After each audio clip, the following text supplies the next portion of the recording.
I am Brahms. And Da Vinci. Yes. How many other names shall we call you? Solomon, Alexander, Lazarus, Methuselah, Merlin, Abramson, 100 other names you do not know. You were born? In that region of Earth later called Mesopotamia, in the year 3834 BC. Bridge to all decks. We have just 4 more episodes to go on Enterprise Incidents with Scott and Steve on the original series. I'm Scott Nance. And I'm Steve Morris. And Scott, I feel like I've lived many, many lifetimes as we've made our way through the original series. Steve, you know, you wear your age very, very, very well. We have so much to discuss. And joining us on today's episode of Enterprise Incidents, we are so excited to welcome back for our deep dive discussion of Requiem for Methuselah, an episode that I forgot even existed, is how infrequently I have rewatched this episode. But please welcome back. She is a writer and producer. She is a writer and editor at trekmovie.com. She has written about Star Trek for the likes of StarTrek.com, CBS Watch, Biography.com, The Water Cooler, and basically anyone else who will let her write about Star Trek. And she is the co-host of All Access, the Star Trek podcast that comes out every Friday morning on trekmovie.com. And if you want the latest and greatest breaking news, of course, analysis on all kinds of Star Trek over the last 56 years, then All Access is your go-to podcast. So be sure to listen to All Access Star Trek on trekmovie.com every single Friday morning. Welcome back, Laurie Ulster. She was joining us previously for Day of the Dove, and now she's back and ready to party. Hello, thank you. This is no Day of the Dove. This is no Day of the Dove. It's not. I don't even know if this is a mark of Gideon. So well, I'm going to start. Talk about that. I'm going to start with Laurie on this. Like, what has been your take of Requiem for Methuselah back in the day, you know, when you were first getting into Star Trek, and how it has evolved, your opinion it has evolved prior to this deep dive conversation? It certainly has. I feel like, you know, when I'm rewatching it now and seeing the difference, when I was a kid, I think I filled in all the gaps myself as a kid. So I was adding my own backstory to make it all make sense. And then as I watched it, and I have watched it from time to time over the years, because I actually did like a goofy student film in college about an obsessed Star Trek fan named Rayna. So I definitely had some connection to this one. But as I watched it this time with a more critical eye, I was like, it's like 3 interesting stories trapped inside a really terrible episode. Yeah, that's a good way to put it. Steve, how about you? What was your take then and what's your take now? It's funny. I think I mentioned before that, like, when I was a little kid first watching Star Trek, it was just all Star Trek. It didn't matter, you know, just like all of those Superman comics I had from the 70s, most of them were bad. And I was excited to read every single one. And I think this one, I was pretty young when I started going, hey, wait a minute. I don't know that this feels right to me. And I always kind of went, and Laurie, I think what you said is pretty accurate, which is there's some really interesting ideas that would make interesting episodes of Star Trek. But this is not an interesting episode of Star Trek. And in particular, I don't think this is the worst episode of the original series. I think there's several others that are much, much worse than this. But this is the worst Captain Kirk episode by far. That's a great way to put it, Steve. I think you hit the nail on the head. Both of you did. First of all, I think we've seen, as we've been covering the original series in production order, you know, when people diss the 3rd season, what they're really talking about here is the second half of the 3rd season in production order, because the first half was actually really good. And I would say definitely on a par with the first 2 seasons. It was the second half where you had episodes that really don't work, like Plato's Stepchildren, like The Mark of Gideon, and certainly like Requiem for Methuselah. But I agree, this is not the worst episode. But I definitely think that maybe next to The Mark of Gideon, it is the episode that I've seen the least. I cannot remember the last time I watched this episode from start to finish. It was definitely before I moved out to Los Angeles, and that was back in 1991. So it has been Wow. a really, really long time. But from a really young age, Steve, I had the same feeling as you. This episode doesn't feel right to me, and the story hinges on Kirk and his relationship with Rayna. And if that doesn't work, the episode doesn't work. But there are several interesting ideas, at least 3 or more. And one thing I did get out of my rewatch for this was how much, at least in passing, so to speak, that Requiem for Methuselah resembles Forbidden Planet. Yeah. Forbidden Planet is a film, obviously one of the greatest science fiction films of all time. Came out in 1956, and for sure influenced Roddenberry when he was putting the pieces together for Star Trek. So as we're approaching the end of the production of the original series, it kind of comes full circle that there's an episode here that resembles the movie that was a very, very big influence on Star Trek, which itself was inspired by William Shakespeare's The Tempest. You have a recluse living with a beautiful young woman. You have a robot that has a lot of power. But to me, there have been episodes where Captain Kirk falls in love with a woman and you buy it. You buy really into it it feels completely organic and natural, and you're just totally, totally in. Of course, the best example of that is the Citizen Kane of Star Trek, which is Sitting on the Edge of Forever, in which Edith Keeler doesn't even show up until halfway through the second act, but you still have all this time to establish that she's Kirk's soulmate. In this case, I didn't buy their relationship at all, and that's a problem. If the whole episode hangs on that relationship, even though there's this plague raging through the Enterprise that you hear about but never actually see. We'll get into all that. We're going to get into all that. Yeah, I mean, there's such a huge contrast between Edith Keeler, especially, and Rayna, and it's so easy to break down why. So I can wait till we get there. But it's so clear as to what they did wrong in this one. And just the biggest thing is that Kirk and Rayna don't even actually ever have a conversation about anything. No, they don't. She walks in the room and he's looking at her and okay, I guess they're in love, Right. And then he talks to Flynt the whole time and not to her while she's standing next to him. So it is, I would say, an especially sexist episode. We'll get into that too. We will absolutely get into that as well. So the episode was directed by Murray Goulden. It was his one and only episode of the original series. Murray Goulden was an associate producer on The Twilight Zone, and he had directed other television shows like Wanted Dead or Alive, Bonanza, Batman, and Mission Impossible.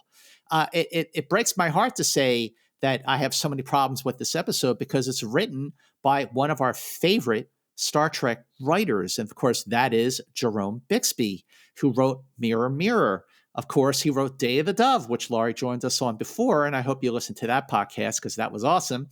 He co-wrote By Any Other Name with Dorothy Fontana, and he wrote his story outline, which was submitted on September 6, 1968. He revised his story outline on October 2nd, proceeded to a second draft teleplay by November 18th. Then Arthur Singer did his rewrite in late November of 68, and Fred Freiberger did a script polished, his revised final draft, on November 26, 1968. Requiem for Methuselah aired on February 14th, 1969. It was the 74th episode to air, but it was the 77th. Can't believe we're up to that number, Steve. 77. Yep. Remember we were on like The Enemy Within, it was episode 5, and now we're up to this episode 77. So it was filmed over 7 days, went 1 day over schedule, filmed between December 2nd to December 10th, 1968.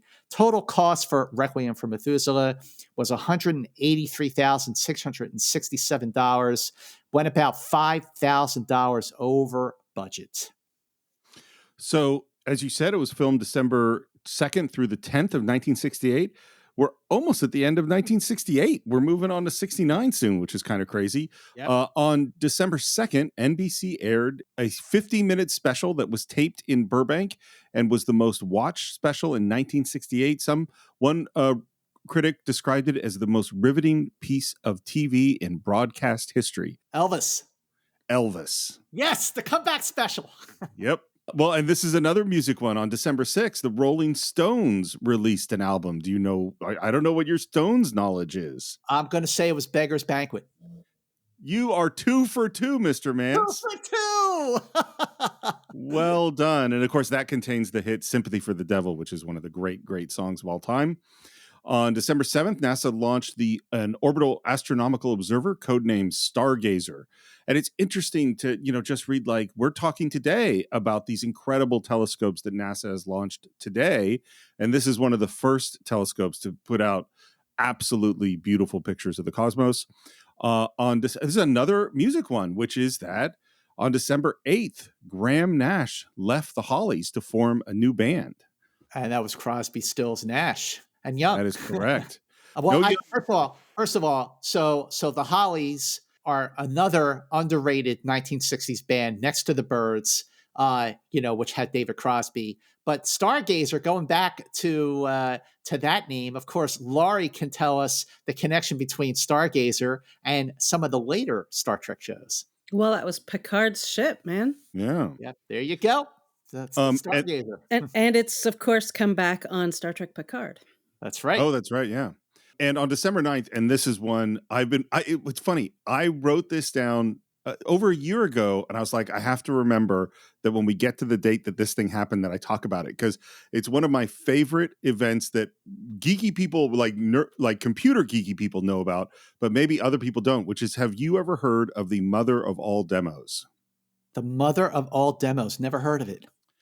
Mother of all demos was Douglas Engelbart of Stanford University got up and it was like a Steve Jobs demo before there were Steve Jobs demos. And this is what he demonstrated in 1968 at Stanford. He demonstrated the mouse, hypertext linking, Windows graphics, video conferencing, dynamic linking, revision control, collaborative real-time editors. This is like the modern computer was demonstrated in 1968. This is what would later at Xerox PARC be what became what Steve Jobs stole to be the foundation of the Macintosh in the early 80s. I mean, Wow. this is 15 years before that. The mother of all demos is like one of the most amazing technological leaps forward of all time. Another one I wrote down that happened on December 9th. You know, it's funny. Every time I look at what happened those weeks, there's always births and deaths, and I almost never say them because, how many are we going to say? But for whatever reason, this jumped out because I just didn't know this guy was alive this long, which is Enoch Nucky Johnson died at the age of 85, and that's the Steve Buscemi character in Boardwalk Empire. And it just jumped out like, this guy was still alive. He could have been watching Star Trek. Like, that just kind of hit me sort of hard. And also on December 10th, 4 railway unions merged to form the United Transportation Union with 280,000 members. And that relates right to today, where there's still issues going on in them negotiating their contracts today. And we have possible railroad strikes still in our future. Yes. Shall we get into Requiem for a Dream? Requiem for Methuselah? Sorry, Requiem. Let's say that again. That's a nightmare. Honestly, that'd be a more interesting piece of cinema to explore. Can you imagine if we were talking about Requiem for a Dream with the Enterprise crew? That would be interesting. All right. But that is not, in fact, what we are doing. We are talking about Requiem for Methuselah. And we start hearing about this terrible disease that's hit the Enterprise. Ryetalyn fever. 3 crewmen have died. 23 are sick. The whole Enterprise crew is infected. This seems really, really serious. I probably spent a lot of time with this disease in this episode. Right. Well, it sets up that's what the episode is about. And that's not at all what the episode is about. It's what the episode should be about. I mean, Ryetalyn fever. So a plague. So after we heard about a botanical plague that is infecting the planet Merrick 2 in the Cloud Minders, where they need the only known antidote, which was the Zenite consignment. Now they need a substance called Ryetalyn. It's the only substance that can stop the Virgilian fever from spreading. So it's already a similarity to that episode. But in this one, it's on the Enterprise. It's infecting the Enterprise. Like, this is really, really, really serious stuff. And they're from the beginning, there's a lack of urgency and a lack of suspense in this episode it is crippling to this episode. Like, this should be like high drama. Like, we should be seeing some hints that people are dying. Like what if, like, as in an earlier version of the story, we see that Sulu passes out on the bridge of the Enterprise from the plague. Now that would have been like high suspense, high drama. Yeah, we should have seen someone on the crew suffering from it. And also, I had to wonder what McCoy was doing down on the planet while this was going on. Like, I felt like he should have really stayed on the ship and maybe sent someone else down. Good point. It's the worst of like all of the sort of why are the stakes so low that I can think of. I mean, like, because they said 3 people have already died and a whole bunch of other people are sick. Well, that means that people could be dying right now. Every second someone could be dying, or at least really sick. And I also go like, well, are McCoy, Spock, and Kirk infected with this? Right. Like, they could be getting sick. Like, what? It's entirely disconnected from the actual threat. Exactly. Jim, there's a large deposit bearing 273, 4 kilometers away. I've got 4 hours to process that stuff. Otherwise, the epidemic will be irreversible. And he says this line, everyone on board the Enterprise will, and then he doesn't finish the sentence. What is the end of that sentence, just to be real clear? I was going to say die. Die, right? Yeah. So 4 hours, they're all going to die. At first, a dance. Oh. Yeah. And then before that, we're going to play some pool. Right. And we're going to beam down far away from the Ryetalyn. We hear it's far away, but we beam down a ways. 4 kilometers away. And then there is a floating robot, thing, which is the M4. The robot is pissed, and the phasers are inoperative, and it fires its weapons like right at the feet of Kirk, Spock, and McCoy, and they jump out of the way. It fires again. They jump out of the way again. Phasers are not working, and then you hear a voice. Do not kill. And then the M4 machine backs away, and there in front of us is a character whose name, as we will learn, is Flynt. Flynt is played by James Daly. James Daly was a familiar face in those days with shows like the Philco Television Playhouse, Studio One. He was in one of the most memorable episodes of The Twilight Zone called A Stop at Willoughby. He was on The Fugitive, Mission Impossible, Roots, The Next Generation. He was in the original Planet of the Apes movie. And this is interesting. I did not know this, but Jerome Bixby, his original choice to play Flynt. See, this is what I love about doing this podcast. Do you know, Laurie? No. Oh, Steve, you're going to love this. Oh, I definitely don't know. Jerome Bixby's, I keep wanting to say Bill Bixby, but he's the Hulk. Yeah. Don't make him angry. Yeah, right. Jerome Bixby's original choice to play Flynt was none other than Carol O'Connor. Oh. Carol O'Connor, Archie Bunker himself. At least he was 2 years away from Archie Bunker. He turned it down, but that would have been an interesting choice. But James Daly was an Emmy winner for supporting actor in a drama for the series Eagle in a Cage. He has 2 very famous children also. Yes. Tyne Daly and Tim Daly. Tim Daly, yes. Yep. Oh, that's interesting. You know what? And I think he's totally good in the part. He's actually great. I mean, now I'm thinking about Carol O'Connor in a tights and a cape, which would have been sort of cool. But I think James Daly is what made this episode not work, but stopped it from becoming the worst ever. Close to it. Yes, I agree. And Kirk introduces himself and he goes, I know who you are. And apparently he's been monitoring them. You will leave my planet. Did you say your planet, sir? My retreat from the unpleasantness of life on Earth and the company of people. So we already know now a little bit about Flynt. He's obviously a human from Earth, and he's, come here to get away. You're trespassing, Captain. We're in need. We'll pay for it, work for it, trade for it. You have nothing I want. And then Kirk switches to threats. necessary, we'll take it. If you do not leave voluntarily, I have the power to force you to leave or kill you where you stand. That's an interesting way to end a teaser. I mean, and for a moment there, the way that Kirk is he has his heels dug into the ground, like either you give it to me or I'm going to take it. Like we need this really bad. For a moment, Laurie and Steve, you really feel the urgency, like the desperation. Like this is his crew, this is his ship, and for a moment, you actually felt it, right, Laurie? Well, I did, except that I felt like from the get-go, he was so aggressive right away and it didn't appeal to his humanitarian side at all. He didn't say, listen, I have people dying, they're suffering, we need your help. He was just very angry and aggressive and already coming up against him in an uncharacteristic way. Right. He was out of character. So I think this episode does a very consistent descent into badness. At this moment, I'm kind of like, okay, like there's stakes are high. There's a conflict here. I don't know what the deal is with this guy where things are getting threatening. We end the teaser. I'm like, okay. I do agree that Kirk is a little overly aggressive. We come back in Act 1 and Kirk, talk about aggressive, calls up the Enterprise. Kirk to Enterprise, Mr. Scott. Lock phasers onto our coordinates. And Scotty, having gotten this weird order from his captain, just goes, Aye, Captain, all phasers locked on. Kirk just said, aim your guns at me to kill me. Right. And Scotty just goes, okay. Yeah. I know that Scotty would obey him because Scotty's had many weird commands.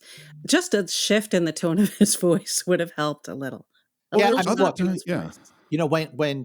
going back to when Kirk ordered General Order 24 in A Taste of Armageddon, Kirk has given Scotty really far out orders before. So I think at this point, sure, Scotty could have been like, Captain, you're too close, whatever, but also at this point, Scotty has been through the ringer with Kirk many times already. So under the circumstances, the urgency of the situation, that's why I thought he was just kind of like, all phasers locked. So I agree with you, Scott. I think that it is certainly motivatable to say that based on Scotty's experience with Kirk, that's why he doesn't, bump at this. But that's not the question to me. The question is, well, which is more dramatic and would make the episode better?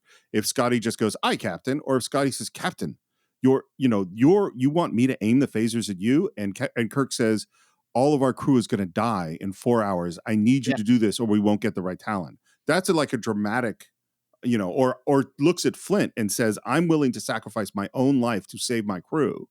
Those things are dramatic. And what happens here is not dramatic. Yeah, I agree. And he also should have maybe filled Scotty in on what plan B was if he did have to shoot them. Yeah. And if that happens, come down and get the Ryetalyn. Right. The title, Requiem for Methuselah, actually holds a lot of meaning and gravitas. First of all, Requiem is a title that's used for a ceremony held in tribute for the dead. But Methuselah, and this is really interesting, and this would have really, if this was more in play in a deeper way throughout the episode, but Methuselah was the son of the biblical prophet Enoch and the paternal grandfather to Noah. He was the oldest living character in the Bible, and he walked the earth for 969 years. And I felt like what a title, Requiem for Methuselah. Like if this was a second season episode that Gene Kuhn was producing, I feel like there would have been a whole lot more there. Well, there is a whole lot more there. They just didn't do it. Right. Yeah. If anything happens to us, 4 deaths. And then my crew comes down and takes that Ryetalyn. An interesting test of power. Your enormous forces against mine. Who would win? I think one of the biggest problems with this episode is the character of Flynt does not make sense. And I really I think the idea, and spoiler alert, this guy's been alive for 6,000 years. He's been some of the most famous people in history. This is a great science fiction idea, that is really, really interesting. And what they decide about his character isn't that great. You know what I mean? He's not nearly as interesting as his backstory. As he should be. That backstory should really take the episode to a much, much greater height than it actually does. Because why doesn't he just go, yeah, here's the Ryetalyn. Go ahead. Right. Because he literally could have said that. Here's the Ryetalyn. Leave me alone. Don't tell anyone about me. Right. Get off my lawn. Because at this point, they don't know that he's Da Vinci and all these other people, you know? If they would have given them the Ryetalyn and said, get off my lawn, they would have been like, look, Okay. Kirk has, given a promise before where he said, I won't say anything about you. Remember in Metamorphosis? In Metamorphosis, sure. Yeah, he told Cochrane, when Cochrane said, don't tell them about me, he says, not a word. And by the way, just going to throw this out there, we are recording this episode on November 10th, 2022, which is the exact 55th anniversary of when Metamorphosis aired on NBC TV. So I was looking for a way to say that, and there you go. I feel like I should send you a cake. Have you ever seen a victim of Raytalyn fever? They die in one day. The effects are like bubonic plague. When he says bubonic plague, Flynt has a reaction, and the camera pushes in on him, and he says, Constantinople, summer 1334. It marched through the streets, the sewers. It left the city by ox cart, by sea, to kill half of Europe. The rats, rustling and squealing in the night as they too died. The rats. Wow. Yeah, and that's powerful.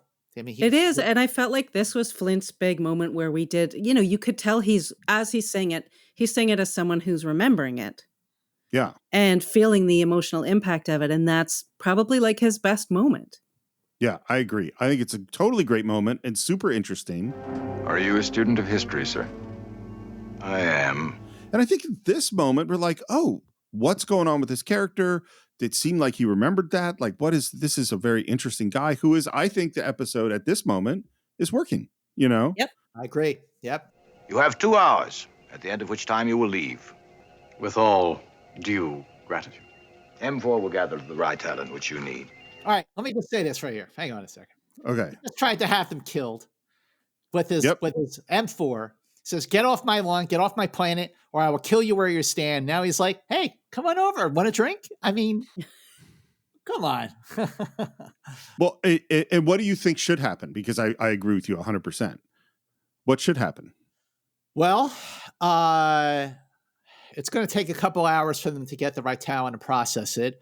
I don't know. What do you think should happen? They should go get the Ryetalyn. Don't trust this guy. Hey, we'll get the Ryetalyn ourselves. Yeah, just show us where it is. We'll get it, and we'll be out of your way. Thanks a lot. Or there could be some environmental weather reason that only the robot can do it, and they need shelter.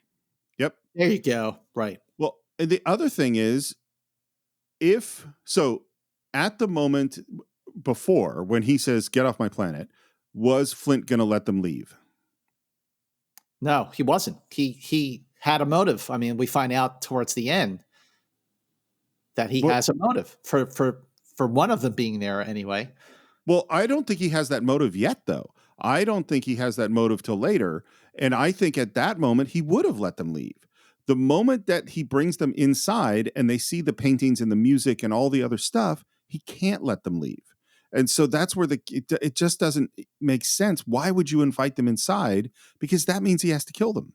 Well, here's one thing that might indicate that he had a motive from the beginning, which is when the M4 shows up and has really bad aim and just fires at the ground a lot.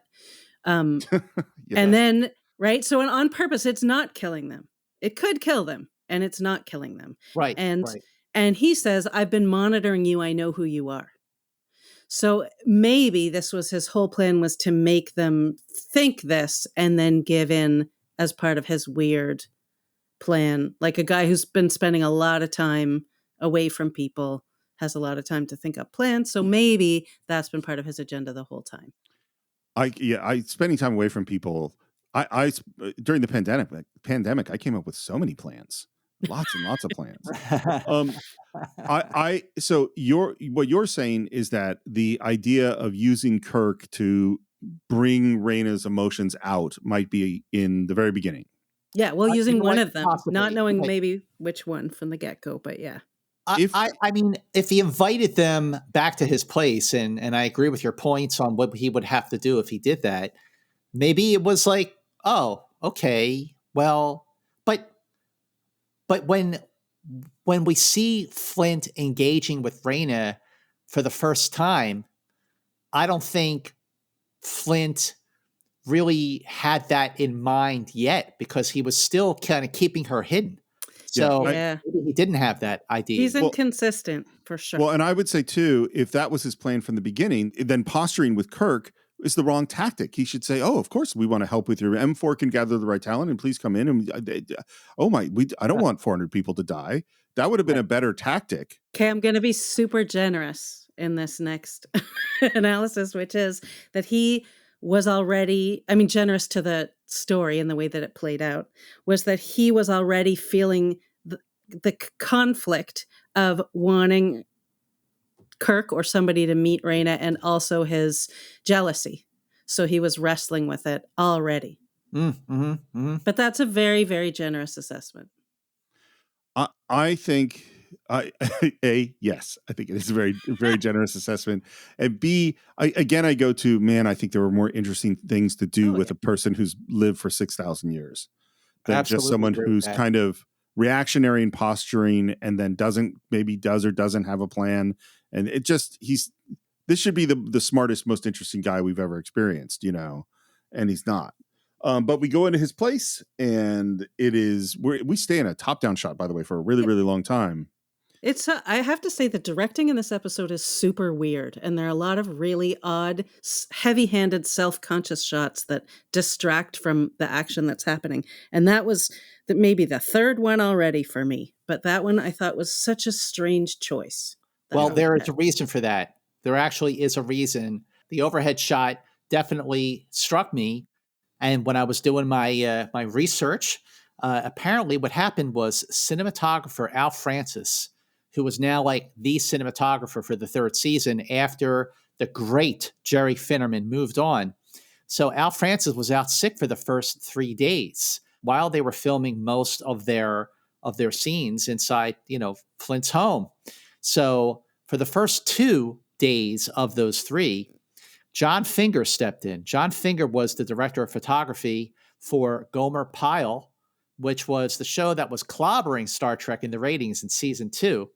And then on the third day, veteran cameraman Ernest Haller stepped in as the cinematographer. Ernest Haller was the DP on the second pilot, Where No Man Has Gone Before. So that's you have basically 3 cinematographers working on one episode. A most impressive home, Mr. Flynt. Yes, Shakespeare First Folio, the Gutenberg Bible. And a bunch of other stuff, including, as we always do, moving into the future, as something from Tarsus 7. I don't think that we give enough holy shit, this is nuts to the Shakespeare First Folio and the Gutenberg Bible, Absolutely. Spock does in his own way, his logical way. Spock is the voice of reason in many ways throughout this episode, and his commanding officer won't listen to him in ways that he absolutely should. But Spock picks up on this right away, and Spock shows a talent that we're going to later see that who knew this guy had. Yeah, he knows a lot of things. He does. Well, that's what we love about him. That's what we love about Spock. But that's a background that that all the stuff would have fetched a mint on eBay. Yeah. I think it would break eBay, to be honest.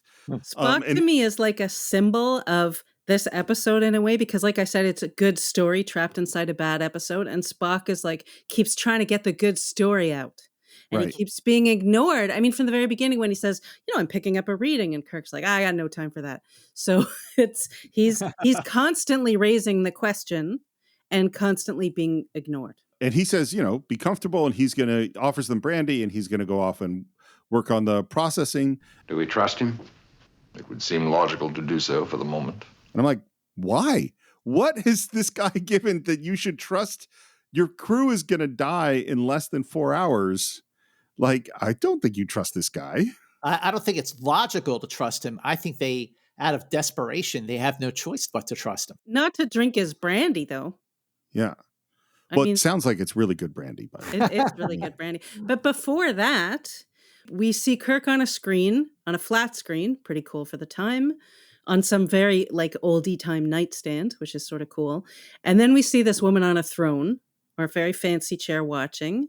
And the thing that gets me about the outfits of Rayna and Flynt, which I love. As a kid, I loved their costumes so much. I always thought Flynt's cape was so cool. But this is what they wear for just sitting around on a casual day in their house is what made me laugh. Like they're dressed to go to a gala. Yeah, they're not wearing like, t-shirt and sweatpants or something. No, her outfit is crazy. I mean, it's fantastic, but it's crazy. Well, Rayna is played by Louise Sorel, and she was on TV shows like The Fugitive, Bonanza, Mannix, Night Gallery, and she did a whole lot of episodes of the soap operas Santa Barbara and Days of Our Lives. She worked with William Shatner many times before Star Trek in 1963 on the TV show Route 66, and also on his really short-lived 1975 TV series Barbary Coast. She was also in the TV movie Perilous Voyage with Shatner, and she is also in the movie Airplane 2 with Shatner. But I love doing this research, and so Jerome Bixby had an original choice to play Rayna. It's not as like totally far out as like a wow as like Carol O'Connor playing Flynt, but Jerome Bixby's original choice to play Rayna was Barbara Anderson. So Barbara Anderson, does that name ring a bell to you, Laurie Ulster? It does, and it's killing me because I can see her, but I can't. You better just fill me in. Well, you'll if you see her, you might have this image of her crying over her dead father, saying, "The play's the thing. Yes, catch the conscience of the king." Yes, I was like the poofy hair, I had the whole thing. So there you go. Yes, she was Lenore Caridian in The Conscience of the King. And when Jerome Bixby recommended her to play Rayna, the reply was she was already busy as a series lead on the TV series Ironside. I think bringing back a love interest that's so central would have been, I know they've brought back lots of actors lots of times, and lots of times it's worked really well. I don't think that would have worked as well. I agree. Well, I'll need 2 hours to process that Ryetalyn into antitoxin. If that Ryetalyn isn't here in 1 hour, we'll go prospecting. Right over, Mr. Flynt, if necessary. A while ago, you said you had 4 hours. You need 2 hours to process it. You're going to wait an hour, and everybody is going to die if you don't get this right. I think you're kind of lackadaisical about this issue. Yeah. And look, also just the fact that you beamed down just Kirk, Spock, and McCoy. Like, I would have beamed down a whole team of scientists, blue shirts and red shirts to find the Ryetalyn. Like, this is really, really damn urgent. The other thing I was thinking about is Ryetalyn fever. Is that contagious? Yeah, I was wondering that too. I was thinking about two things. One, they're going to a planet where they could infect Flynt and someone else. Or I was thinking, like, do they have no method on the ship for quarantining people who have it from the other people? It's all just not handled right. It's all shoehorning things in to get to where they want to go without a lot of thought, without thinking it through. Right, absolutely. This is the most splendid private collection of art I've ever seen, and the most unique. The majority are the works of Leonardo da Vinci, Renaissance period. Some are the works of Reginald Pollock, 20th century. I wonder if he means Jackson Pollock. Is there a Reginald Pollock? There is. I looked it up. There is, in fact, a Reginald Pollock. And then we cut to what we saw before, which is Rayna and Flynt watching on that cool flat screen. And by the way, I even think the stand that the flat screen is in kind of looks like some stands that I see modern flat screens on. Yeah, it looked like an Apple screen. At last I have seen other humans. Other men. One is not human. The Vulcan. And she seems particularly interested in the Vulcan. So that is a Vulcan. I would like to discuss subdimensional physics with him. You've taught me all you know in the area, and you say Vulcans know more. Which is a crazy statement, by the way. Why would all Vulcans know about subdimensional physics? All of them? Any Vulcan? Yeah, apparently. It's like in kindergarten. Let me meet them. They are selfish, brutal, a part of the human community which I rejected and from which I've shielded you. So yeah, I don't think we can say that he was always thinking about introducing them. Does he kiss her at this moment? He like leans in like he's going to, and then she just looks super confused. Maybe this is the moment where Flynt has the epiphany, where he says, "Wow, she's still not responding to me. she seems pretty interested in these other guys. Let me see where that goes. Maybe that will bring out the emotion in her, bring out so that she can feel love. So this could be the epiphany moment that we were talking about before. Have you been lonely? What is loneliness? It is thirst. It is a flower dying in the desert. I love that answer. I do too. Flynt, don't take this opportunity away from me. It's so exciting. And he has a reaction to that because she's never said something was exciting before. Exciting? You've never made a demand of me before. I'm sorry. Do not be sorry. It might be interesting. Again, I still think the episode is working. Like, I'm still like, okay, what's going on here? There's interesting things. I think the way they're handling the Ryetalyn fever is terrible, but like, okay, well, this is interesting. Yeah, it's up to this point. When I was during the rewatch, I was going, oh, maybe this isn't so bad.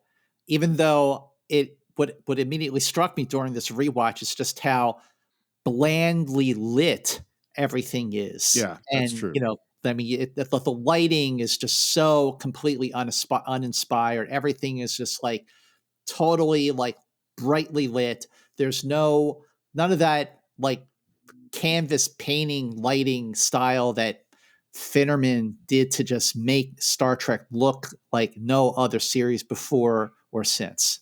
We don't even get beauty shots of all the art. Yeah. Right. Like, we don't get any of that. And that would have been, I feel like the directing was off the whole time for me. It just didn't work. Well, part of the beauty shots of the art is if you were to do that, well, then you had to commission an artist to paint a painting that looks like Da Vinci painted it, but isn't a Da Vinci. That's a high bar to have to try to hit. And one, by the way, I think they failed to hit when we hear the Brahms waltz later on. Sorry and brandy, 100 years old. Jim, please. Mr. Spock, I know you won't have one. Heaven forbid those mathematically perfect brain waves be corrupted by this all-too-human vice. That makes me think back to a conversation they had prior to this. So during the entire run of the original series, we've only seen this twice, but I feel like McCoy during this entire 5-year mission has been trying to get Spock to take a drink. Because remember back in Conscience of the King, where he says, Spock goes to McCoy for advice, and he says, "Won't you have a drink? Have a little drop of the crew?" And he goes, "My father's race was spared the dubious benefits of alcohol." And then McCoy goes, "Oh, now I know why they were conquered." Right. But in this case, Spock says, "Thank you, Doctor. I will have a brandy." I just want to say, as bad as this episode is for Kirk, it's really bad for McCoy, too. Like, McCoy is supposed to cure this plague, and he's having a belt, which seems like not a good idea. And as this goes on, he consistently does either like creepy things or bad things, and I love him so much. So it was really disappointing to see him neglecting his duty and being kind of icky with Rayna. Like all three of them. I mean, Kirk and McCoy especially are like, "Hey, let's have a drink. Let's, shouldn't they like make sure that they're not being inhibited in any way by the benefits of alcohol?" I mean, and they're grinning. They're like super excited to have this drink too. Yeah, they're just like, all right, let's have a drink. And they're smiling and joking, which I just think feels very off considering the dead people on the ship. Exactly. If I appear distracted, it is because of what I have seen. I am close to experiencing an unaccustomed emotion. I'll drink to that. What emotion? Envy. Envy does not seem like the right emotion for, like, Spock wishes that he had a collection like this. Is that what he's saying? Oh, that's a good point. I don't think that he'd be envious at this moment. Shocked, amazed, confused, but yeah, envious. Yeah, I mean, what else would it be envious of unless, because he doesn't know yet that he just thinks that this is like a collection of art that this guy has. He doesn't know that he's the one who created this work of art. Right. None of these Da Vinci paintings has ever been cataloged or reproduced. They are unknown works, all apparently authentic to the last brushstroke and use of materials. Which, by the way, this also pushes how much can Spock really know and figure out in like the few minutes that he's been here? Oh, it gets better. Yeah. Yet my tricorder analysis indicates that the canvas and pigments used are of contemporary origin.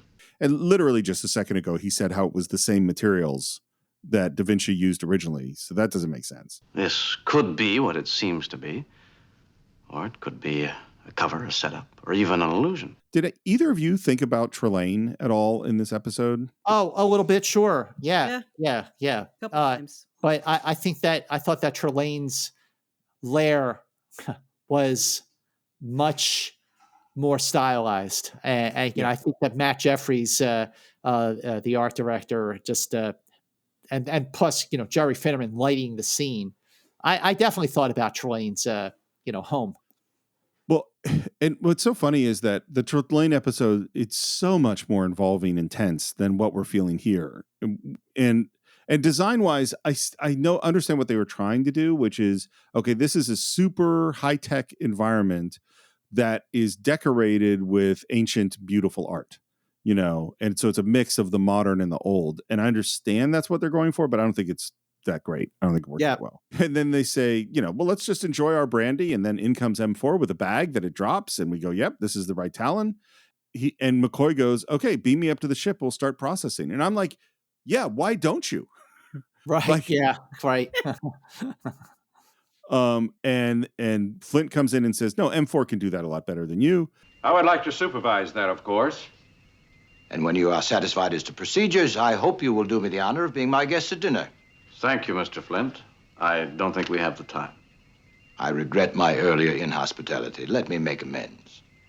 And then he gestures with his arm, and there, for the first time, we see Rayna, and it is shot, reverse shot, pushing in on her and on Kirk. And if you wanted to have, like when I teach film school, the cliche versions of love at first sight between two people who have never spoken, this is how you do it. And if you presented this to me as your pitch, I would say, don't do this because it's cheesy and terrible, and it is not actually how you make good movies. I agree. It's ineffective, but let me ask both of you. This doesn't work. But when Kirk sees Edith Keeler for the first time, you're in. You buy it, hook, line, and sinker. Laura. She's talking. She's talking. She actually has something to say. Right. I mean, how many beautiful women has Kirk run into that he didn't fall immediately in love with? Like, most of them. They're beautiful women in all sorts of episodes. It's only Edith Keeler who is saying amazing things. And then he goes like, hey, she's interesting. I find her quite unordinary, or whatever. I forget what he says about her. Or Miramani, who he spends a lot of time with. Yeah. Right. Miramani, of course, I mean, he's lost his memory. So he's Kirok, he's not exactly Kirk. Well, you're right. You're absolutely right. Both of you pointed out at the same time that Edith Keeler is talking when Kirk sees her for the first time. And what she's saying in that moment is, she's obviously a very strong person. She's like, who are you? What are you doing? Lie is a very poor way to say hello. It isn't that cold. And he's going, wow, that's bold, 1930. And then it's during the scene that you're referring to, Steve, when you said, when Kirk says, I find her most uncommon, Mr. Spock. He's falling in love with her spirit, with who she is as a person. Yep. She is a fascinating person who sees through them. Go ahead, Lori. Well, even the ones that aren't, like, to me, Edith Keeler is his soulmate. So that's like a whole other category. But even the other women that he's had flings with or chemistry with, there's been some level of engagement. So, I mean, I was listening to you guys talking about Wink of an Eye, which is one of those bad episodes that's super fun for me to watch. And I love it. But Dila right away engages with him, and they have this kind of sparky conversation no matter what's going on with all these double meanings and people are hiding things. And but this is just looking at this woman dressed for the ball. And that's also, Dila there's a playfulness to her. There's a confidence to her. Whereas I feel like Rayna spends the entire episode looking like a deer in the headlights. Yep. But in any of the cases, does Kirk ever lose sight of his duty to the Enterprise? is that with Edith Keeler, he might be falling in love with her, but his main purpose is to save the Enterprise and save the future. And to the point where he lets Edith Keeler die in order to do the right thing.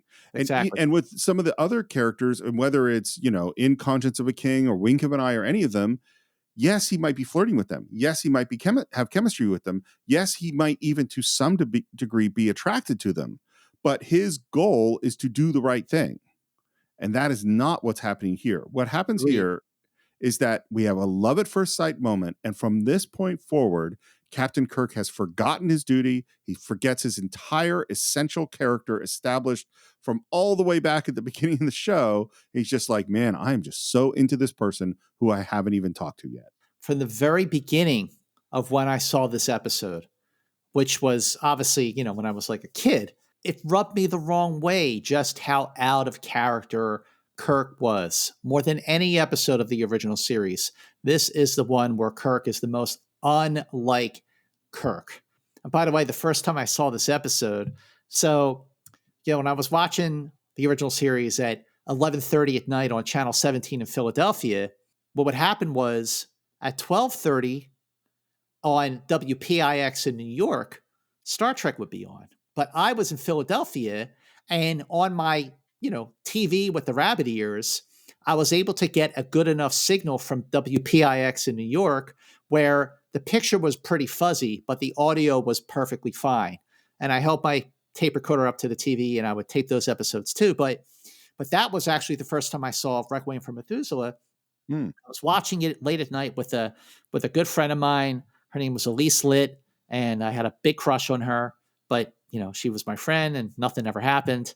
And I remember saying to her after the first time we saw the episode, like, that was horrible. Like, why would Kirk just be so into the girl when everyone on the Enterprise is dying? Like, I just remember as a little kid feeling like I was having that conversation that I'm having with the both of you at 54 years old. So we're back in Act 2. Kirk is, just staring at her, obviously in love. And then we get some introductions. Rayna possesses the equivalent of 17 university degrees in the sciences and arts. And then we get some McCoy and his sort of... He goes into creepy. Yeah. He goes into creepy because he says... But I must admit, you're the farthest thing from a bookworm I've ever seen. And says impressive results when, again, she hasn't really said anything yet. You are the only other men I've ever seen. The misfortune of men everywhere. And our privilege. I mean, I can see why Flynt is like, hey, McCoy, go do some lab stuff. Like, get out of here. Your pleasure, gentlemen. Chess, billiards, conversation. Why not all three? And I'm like, this is what I wrote in my notes. Nope. Everyone on the Enterprise is dying. Like what? Really? I mean, again, I actually feel like this episode is so. You have a first-time Star Trek director. I mean, even though Jerome Bixby obviously wrote a couple of the best episodes, you still have Freiberger and Arthur Singer, doing their revisions and everything. It's like, don't you know? Have you not been watching Star Trek? Do you not know who this guy is? Come on. McCoy's in the lab with M4, and we're back to the billiard table and a top-down shot. Did you teach her that? We play often. May I show you, Captain? So now she's going to teach him how to play billiards. Which is a bit of a nice reversal because usually the cliche thing is a man is always teaching a woman how to do that. So I did definitely have a small appreciation of that. And then we have a conversation about the brutality and savagery of humans and that the Enterprise is a warship, and there's an argument about it. And it all just doesn't ring well because I don't know who Flynt is. Like, the first thing Flynt did was threaten, to let them all die. So this discussion of, oh, you're so brutal is like, well, dude, it just doesn't work for me in terms of his character. I think the bigger thing that didn't, I agree completely that didn't work, but also Kirk still isn't talking to Rayna. They're still not having a conversation. And in fact, he's rudely talking to Flynt the whole time while he's just sort of, cuddling with her over the billiard table. As human beings, that is the way it is. To be human is to be complex. You can't avoid a little ugliness. I wrote, as he turns to Rayna with a smile. Yeah. Yeah. Yeah, it's yeah. Sorry. Well, it's funny. No, I well, this is something we talked about is like Kirk, the cliche reputation of Kirk is as the womanizer. And I don't think most of the episodes of Star Trek bear that out. But if Agree you just watch 100%. this episode, yeah, that's all he cares about. Well, it's like, I think when they started Next Generation, they went, we need someone who has some Kirk stuff because Picard is so different. So we gave Riker a bunch of Kirkisms. And one of them is Riker's womanizing in the first 3 seasons, at least, of Next Generation is so gross and stupid. And it's like what you see in this episode, you know. Which Kirk was not like before. I mean, I've talked about this so much with the Trek movie gang, and we did a whole podcast about it, about Kirk's reputation and how it's unearned. It's not that. It's, that's almost a caricature of Kirk, but it feels like, whatever was done to this episode was done by people who bought into that myth. In defense of Riker, I got to say that, yeah, sure, initially, I remember when I was watching the first season in real time, like, oh yeah, they're trying to like he's like sort of the entry point for TOS fans. He's like the Kirk guy, but Riker really came into his own. Jonathan Frakes. I think of the Next Gen crew, Riker is my favorite character, and I think that Jonathan Frakes really did a great job. The evolution of Riker. Some really, really good stuff there. Some of my favorite episodes are Riker episodes like Second Chances. But I thought that I agree with you that in the beginning he was like the Kirk guy, but obviously he came into his own. Yeah, well, I think that was, it was when they let more Frakes get into Riker. Yeah. His sense of humor and his style and all. Yeah, absolutely. I think like the real lesson of doing this show is with you, Scott, has been most of Kirk is about resisting love and losing love. That's what most of Kirk is, not womanizing. That is really the opposite of who he is. Agree 100%. And his loneliness is a big part of his story. I mean, he talks about it so early on in season 1, where he's talking about his loneliness and how he can't be with someone. And that comes up later in Generations again, where what he really wanted was this. I mean, I don't think he wanted this instead, but one of the things he regretted was not having that domestic life and that relationship. Why don't you play the waltz, Mr. Spock? To be human is also to seek pleasure, to laugh, to dance. Rayna is a most accomplished dancer. So Spock sits down to play the piano. He's playing a paraphrase of Brahms that was actually written especially for this episode by Ivan Ditmar. So I thought that was interesting. Who also wrote the music that Trelane plays in The Squire of Gothos. Oh. There you go. Laurie Ulster just earned her stripes as an Enterpriser. I think the Squire of Gothos music is much better than this music. I agree. I am the farthest thing from a classical music expert, and I know what some Brahms sounds like, but I find this music like plodding and repetitive and not that great. It doesn't help that the scene it's in is terrible. So they dance. I wrote, so they dance. They're still dancing. Still dancing. Can we talk about this dance for a minute? Because there is this weird, like, first of all, Kirk is putting like his lip to Rayna's cheek. It's a weirdly close dance. And sometimes the way that he's holding her is very odd, but it feels weirdly like pushy and unnatural and strange. It does not look like two people who are flowing into a rhythm, because you can actually create, since they don't have any real conversations, you could actually use the dance to show a connection building between them. You could use the physicality of that, and they don't.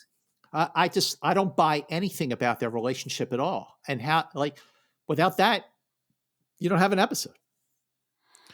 It's just like, not only have you not spoken to this woman and just had a love at first sight, not only is your crew dying while this is going on, but like you're in a weird situation with a fairly powerful dude who you know nothing about in all of this. It's like, and you're just gonna make moves on this woman in front of him. It just is. It's stupid and terrible in all sorts of ways. Yeah. And the biggest one really is dancing when your crew is dying. Yeah. Bottom line. Come on. It's just like, dude, your crew is dying. You're not racing to get Xenite to another planet. This is your crew. And he knows he doesn't need to woo her to get something. Right. Yeah. So, There's no purpose to it. And in the midst of the dancing, in comes McCoy to say that the Ryetalyn is no good. It's got some iridium in it that makes it useless.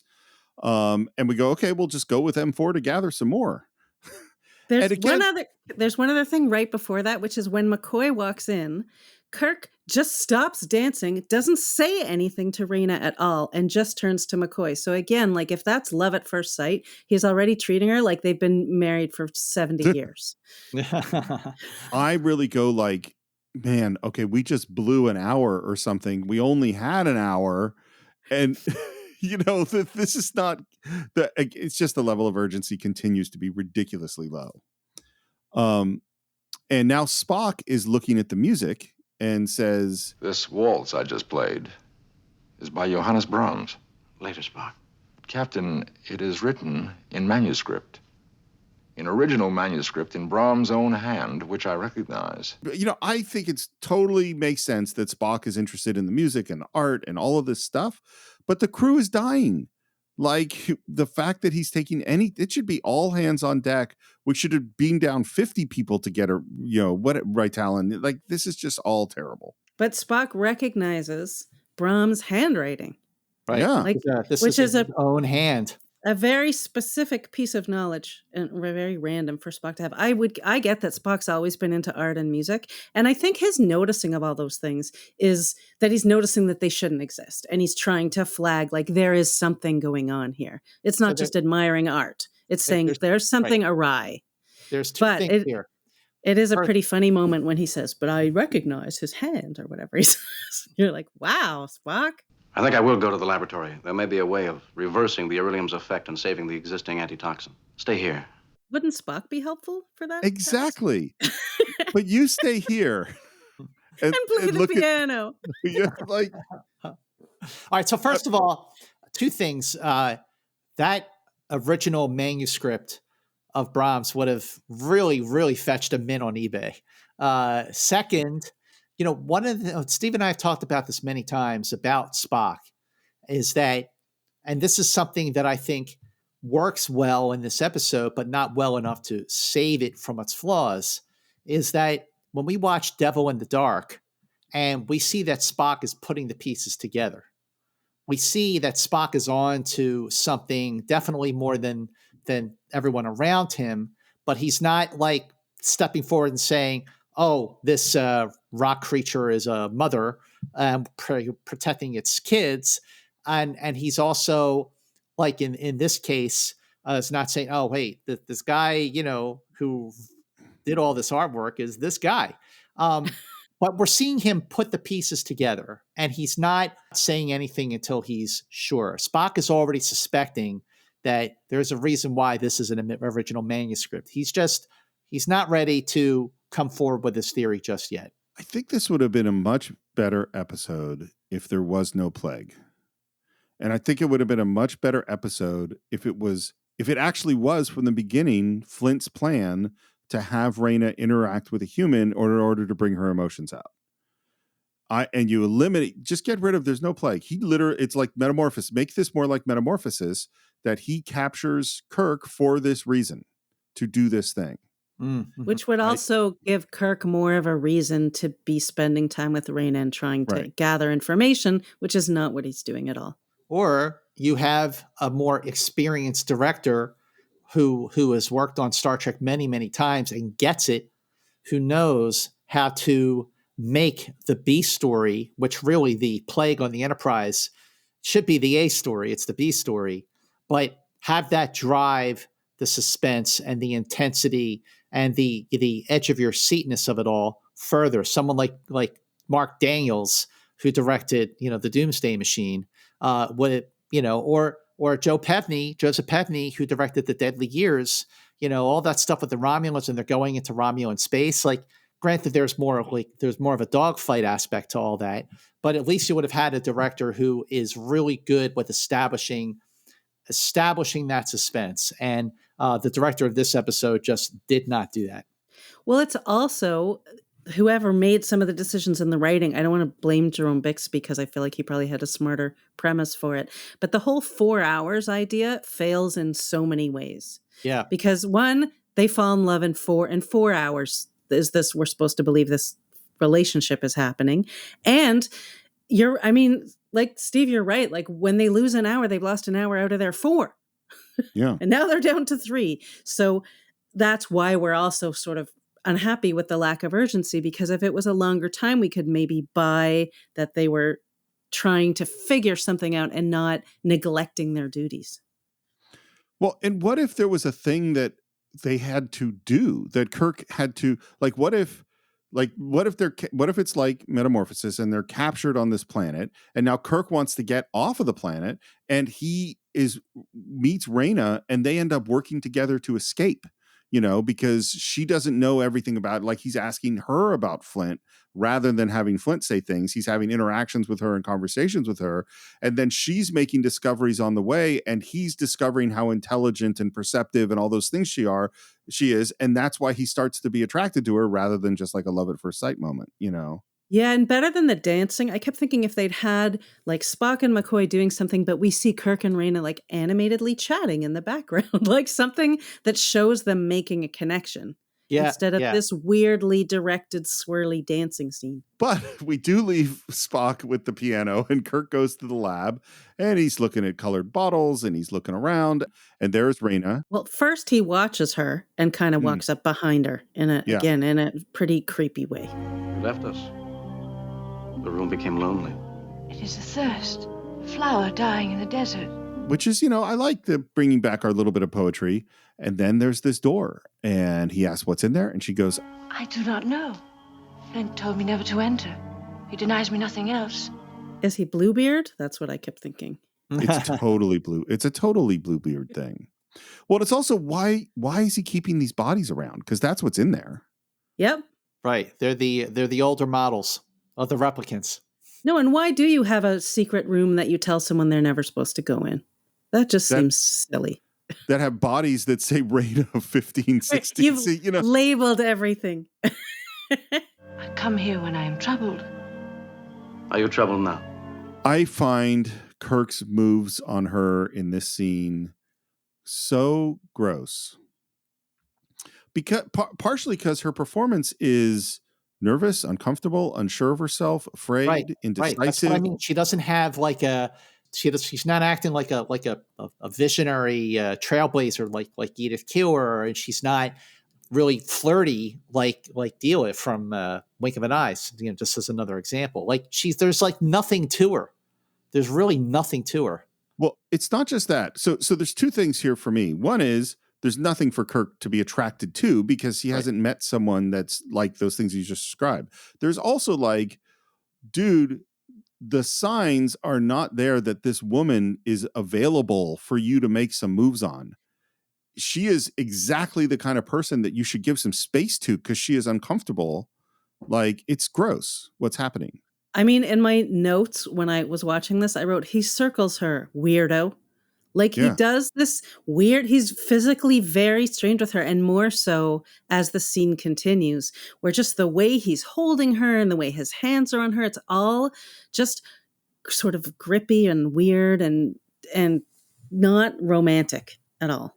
No, it's and he moves in and he has there's a kind of a classic Shatner grab you by the shoulders romantic move that he does, and it's just kind of in this case feels really, really weird. And he touches her face and says, and this is, by the way, this is a creepy line. Don't be afraid. That's just like, ugh. I was like, I would be afraid because of the way that he was acting. Like, he would make me afraid. He's stroking her neck like really weirdly and doing all these. It's all very uncomfortable. A lot of the research that I get for these podcast episodes comes from These Are the Voyages, the 3-volume book series written by Mark Cushman, which if anybody listening doesn't have these books, you're missing out. These books are fantastic. And when he gets into the 3rd season, you read more about how William Shatner and Leonard Nimoy in particular would speak up to the directors, the first-time directors, if they were asked to do something, they would say, no, my character would never do that, especially Nimoy. Nimoy would write memos to Freiberger about it, which are legendary. But even Shatner would say, no, my character wouldn't do that. Now, why wouldn't Shatner, reading this script or getting ready to film a certain scene, someone no, Kirk wouldn't do this? And I'll tell you why. Because by this point, so late in the third season, when they still think ratings are not great, they have not gotten any word yet about a pickup for season 4, and they're all these rumors are flying around that the show's going to be canceled. They're tired. The morale of the show was really, really bad, and I just think that by this point, Shatner just had one foot out the door. You can feel it. You can feel it. You can feel it. I felt the same way because he would have spoken up, and also he was great at actual romantic scenes. I mean, that's one of his many strengths, is that he was really good in those scenes. So it does feel like he's just going through the motions and just tell me where to stand and what to do and what to say, and I'll do it. Exactly. He phoned it in. He's like, okay, let's get this over with. I mean, there was one more truly great episode to come that's just, right around the corner, that I felt like was inspired. But, so many of these episodes that we've done lately, Steve, have been just like, oh God, it's like, it's depressing. It's a tragic thing to see that the show that was so great, in the first and second season has just gotten to this point where there's more bad episodes than good ones. But he does kiss her. She doesn't exactly kiss him back. And then there is M4, and there's intense music. And I'll just say, like, this is scary because the show is telling you it's scary because the scary music comes in. But all it is M4, the servant robot that she's grown up with forever, has just floated into the room. There isn't actually anything threatening going on, but the implication is that it's threatening. Yes. And that's the end of Act 2. In Act 3, we come back at the same spot. He grabs his phaser, realizes it doesn't work. Is M4 going to kill him at this moment? Well, he gets aggressive with it, so maybe. Yeah. I mean, he immediately becomes aggressive.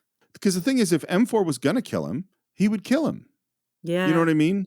Like, it's just kind of floating around. Already. He would have fired. Yeah. He would have already fired. Yeah. Because Rayna's gone, and then out of nowhere, it gets hit by a phaser, and it's funny. I wrote down, why did that phaser work? And Spock says, explains it.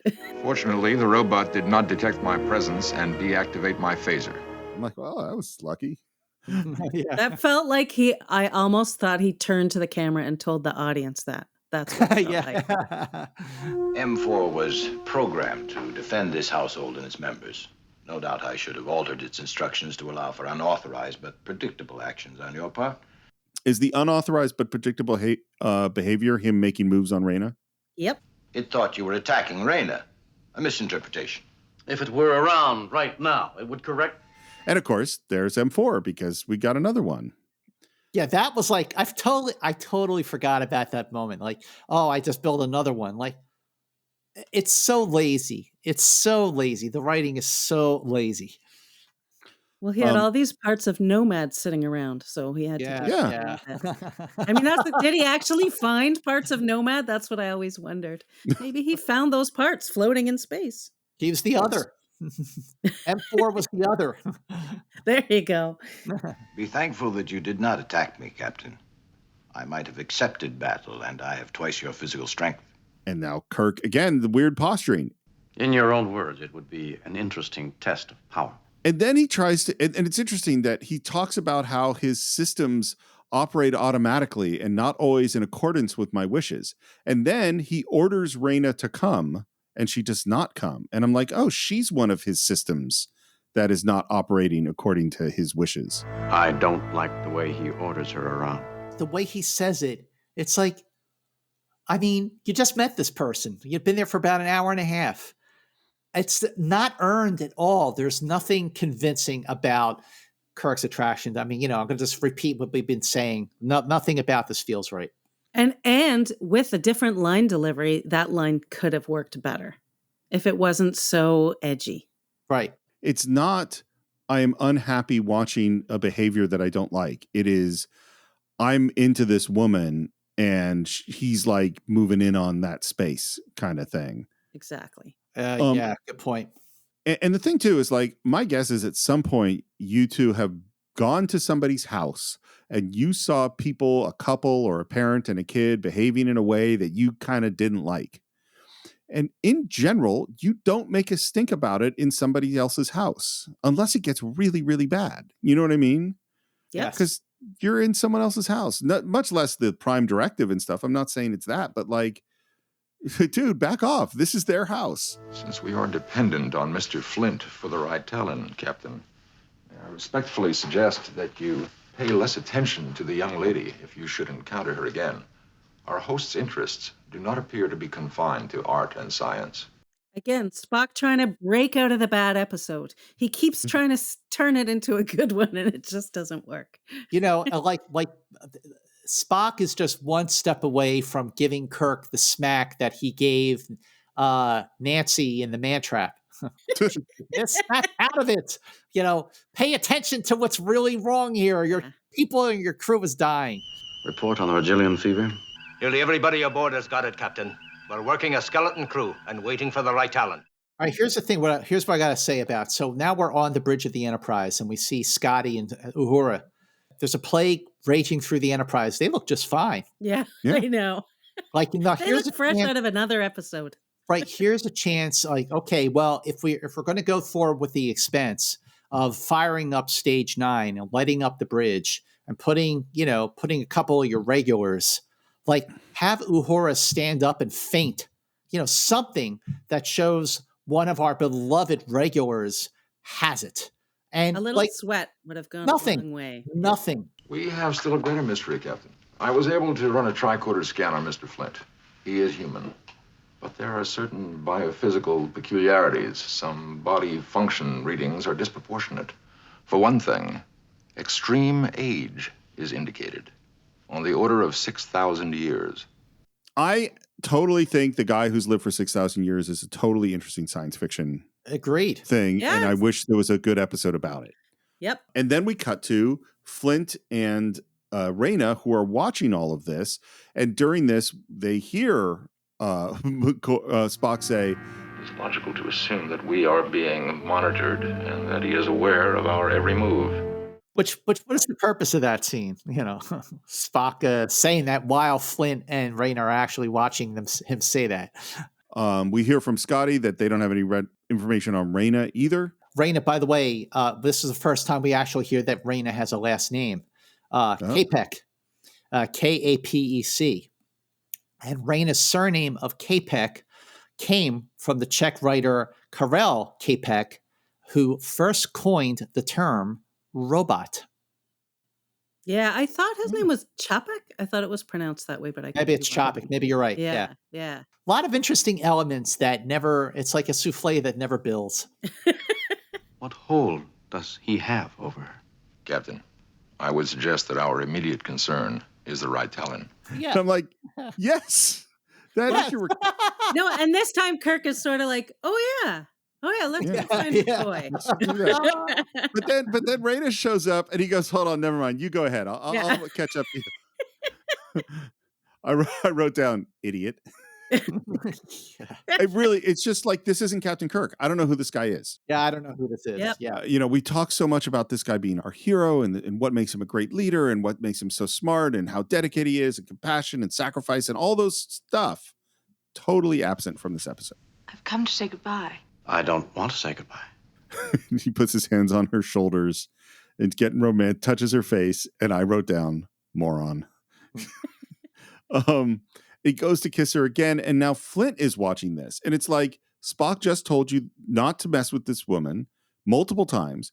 Spock just told you we're probably being monitored all this time. Spock told him, hey, Flynt's jealous, and you're still making moves on her. Good point. Absolutely good point. Also, as Flynt's watching on the screen, the camera angle changes, which I thought was interesting as well. Yeah. It's always funny. And I think she still looks scared. I still think she looks... Yeah. I put that she's giving him like a weird stare and sometimes not quite looking at his face. And it's, not a good time to kiss someone is when they're looking all confused and unsettled.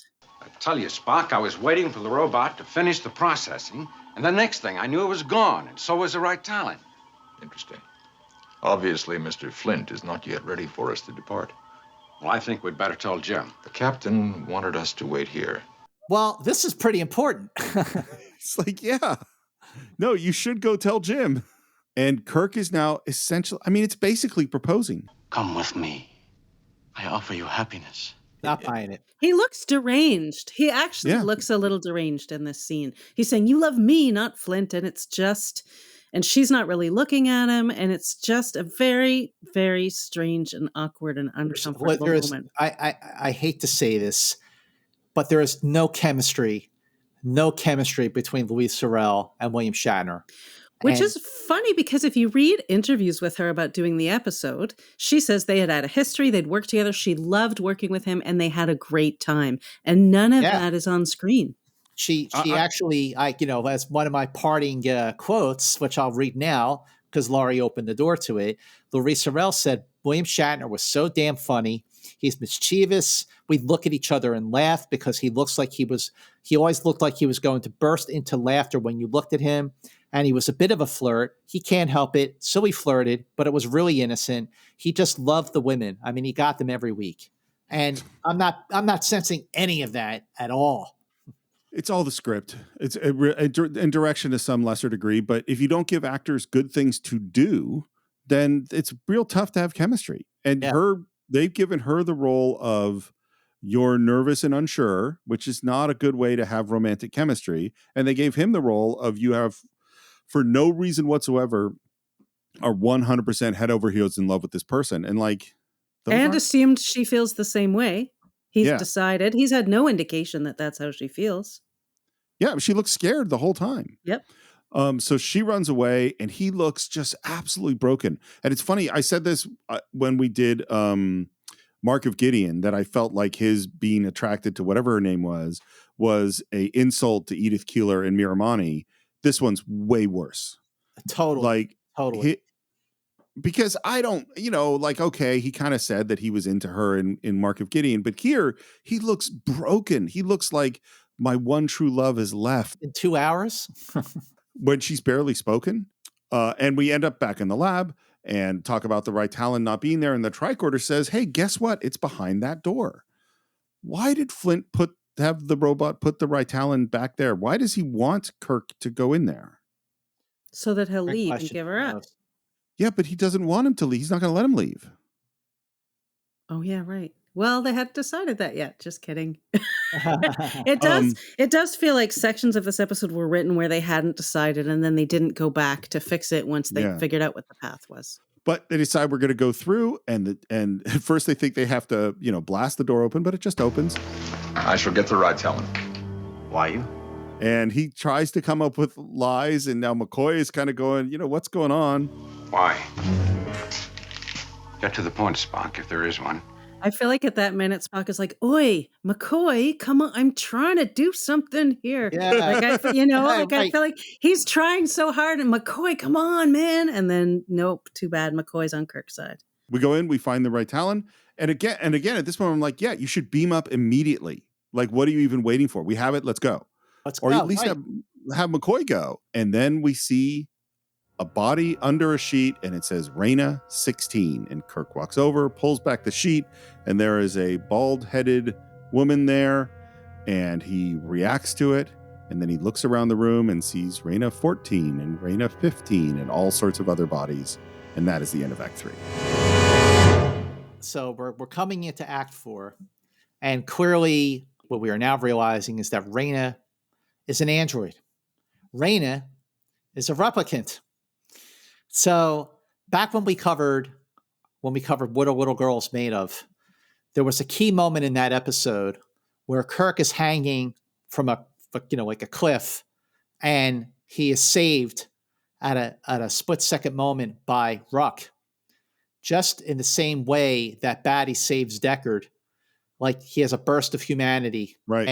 And it was a connection that one of our enterprisers, one of our listeners actually brought to our attention. So I'm watching this episode, which, now we have synthetic humans or androids or replicants, whatever you want to call them. And I'm saying, so basically Rayna is Rachel, the Sean Young character from Wave Runner. Yeah. Neither one of them knew that they were androids, because at first Rachel did not know that she was a replicant.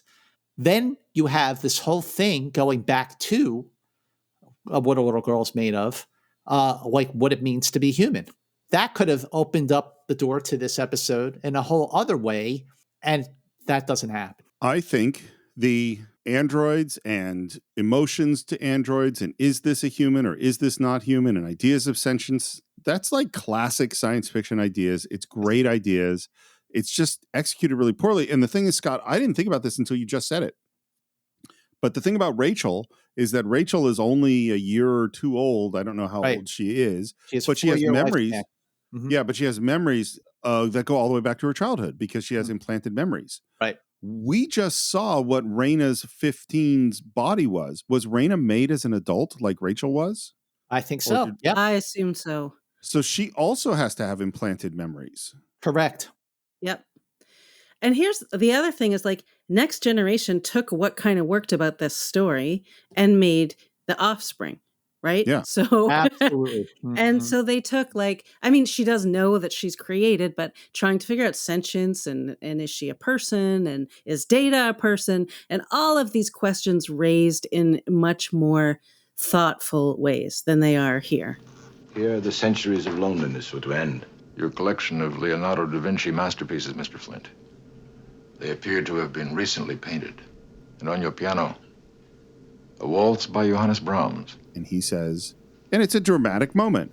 I am Brahms. And Da Vinci. Yes. How many other names shall we call you? Solomon, Alexander, Lazarus, Methuselah, Merlin, Abramson, 100 other names you do not know. Merlin. That was a cool one. I was excited about Merlin. As a kid, I loved this particular moment. I remember being like, he says, I am Brahms with his fantastic voice. And you're just like, oh, that's so cool. And he really was all these people. And that is a great premise. This is a great moment, but that's not what this episode is about. Nope. And it should have been. Of course, the plague on the Enterprise being like those are pretty big moments, and that's not what this episode is about. And Flynt even says there's 100 other names that you did not know. And in the original story, going back a few rewrites here, Flynt wasn't Brahms. Flynt was Beethoven, and he lived not for 6,000 years, but for 8,000 years.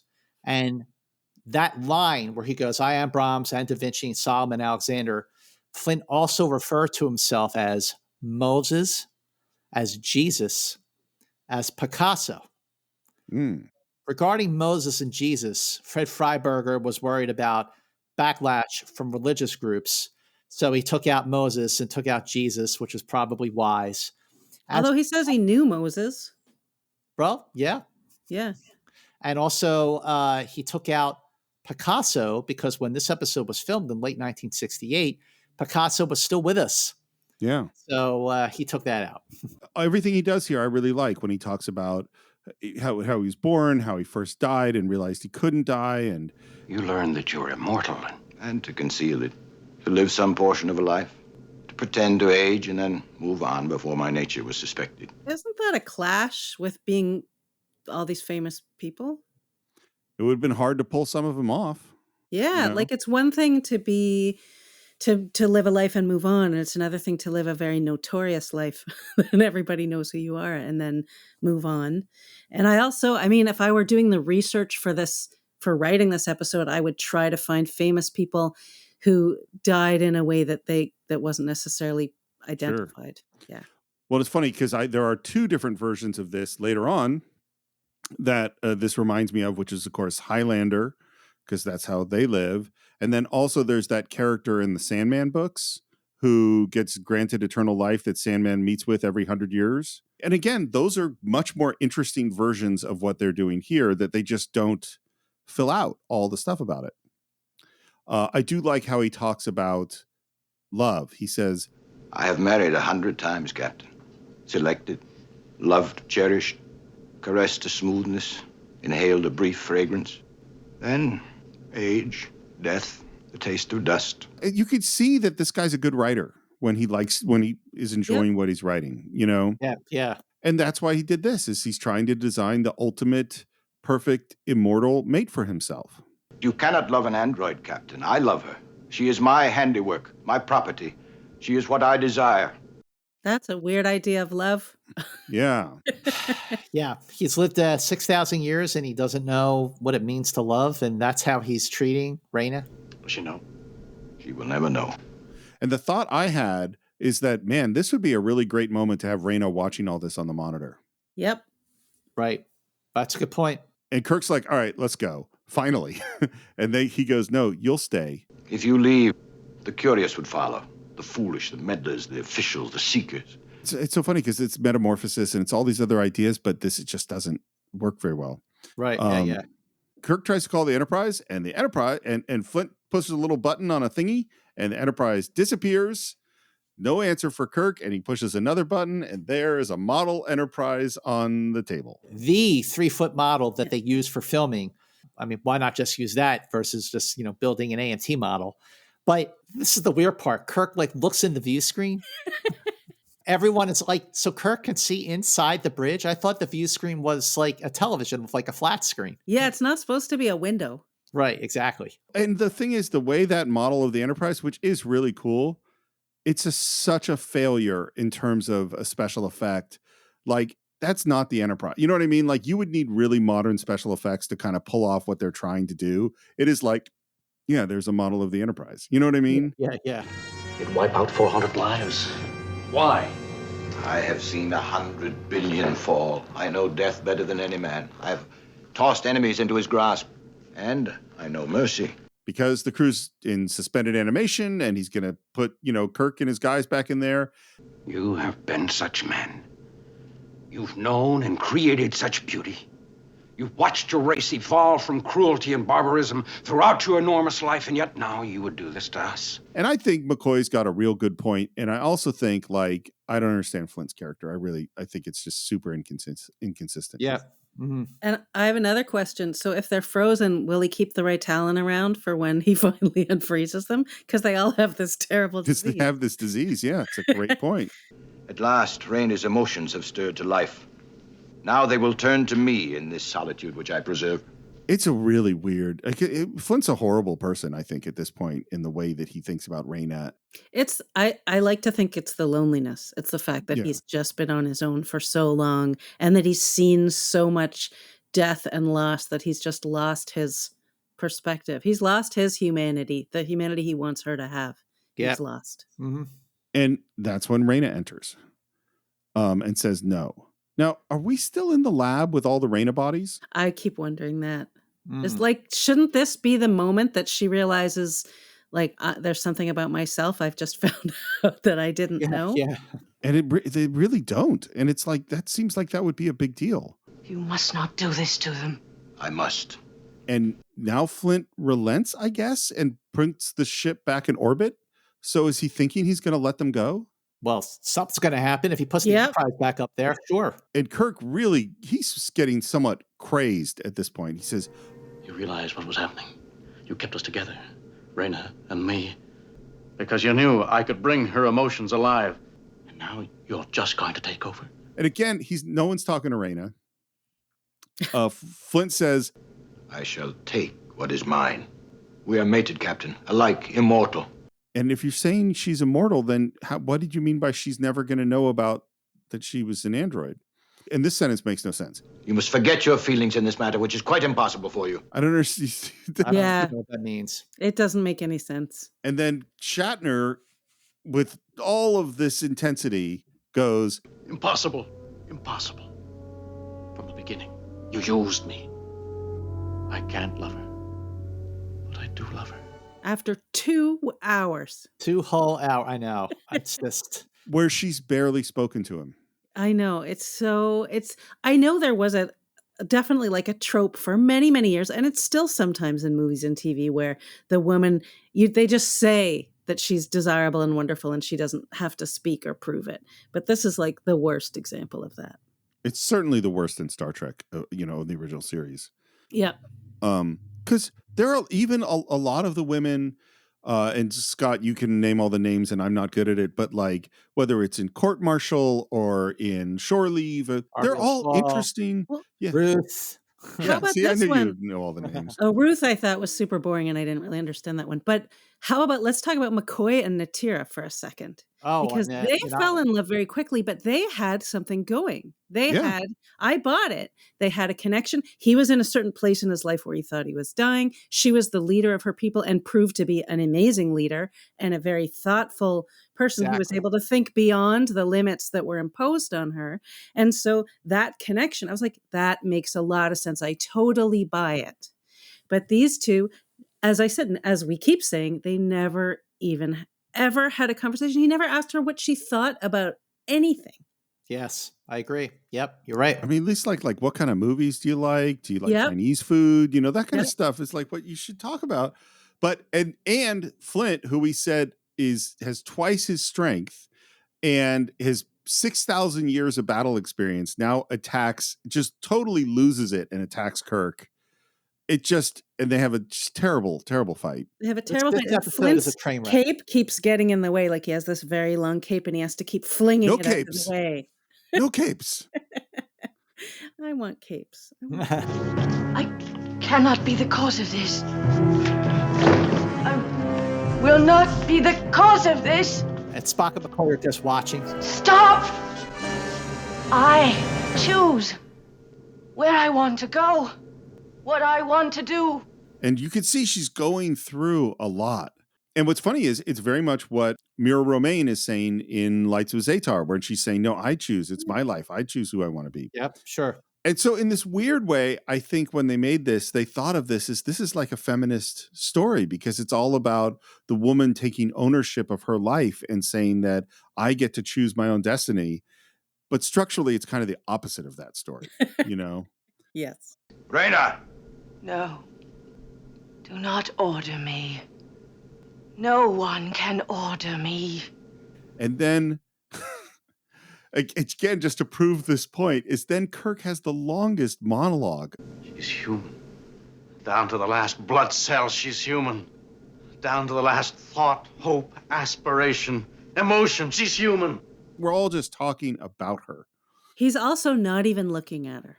You have no power of ownership. She's free to do as she wishes. Gentlemen, I urge you to stop. There is a danger. Because Spock's looking at her. Well, and it also reminds me of like Willy Wonka going, no, don't, stop. And Flynt then says, no man beats me. And then again, it's between the two of them. All this love crap is really between the two of them posturing and has nothing to do with her at all. Because also, Flynt could just make another one. Yeah. That's right. Very true. I don't know why he kept all the old ones, but he did. So he could probably use some parts and make a new one.